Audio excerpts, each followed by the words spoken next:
Good day!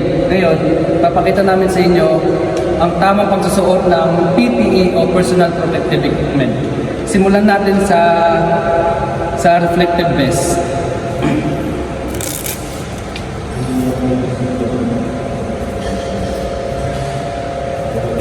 Ang reflective vest ay ginagamit kalimitan ng mga electrician, engineers o kahit sa mga construction upang visible siya sa lahat ng lugar o mapamalayo man o mga lapit, madilim man o maliwanag. Mas maganda na magsuot ng reflective vest para makita ka ng lahat.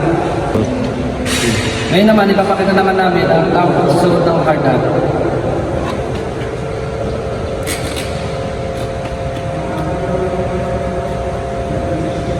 Ang hard hat ay ginagamit ng mga electrician or mga construction workers upang maiwasan ang mga injuries katulad ng mga falling object katulad ng flyers, long nose o kahit anumang matitigas na bagay na maaaring tumama sa ating ulo. Kaya sinusuot natin dito hard hat para mas safe ang ating sa mga falling object. Ngayon naman ay ipapakita namin ang safety glasses. Ang safety glass ay ginagamit ito upang maiwasan ng mga injury sa mata na maaaring tumama katulad ng electrical shock or mga spark flux na tumama sa ating mata maaaring makabulag. Ngayon naman, ipapakita namin ang electrical gloves.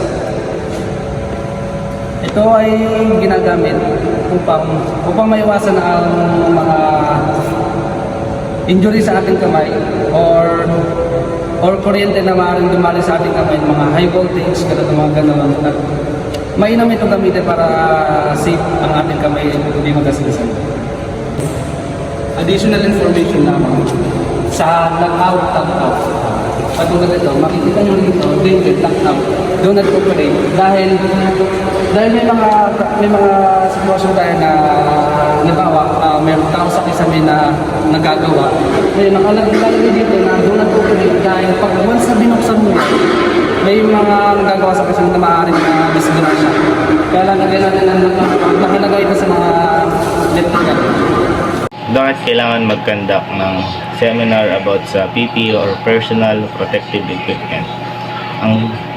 Ang seminar tungkol sa PPE ay mahalaga upang mapanatili ang kaligtasan ng mga manggagawa sa iba't ibang industriya. Una, layunin nitong palakasin ang kamalayan sa kaligtasan upang maiwasan ang aksidente.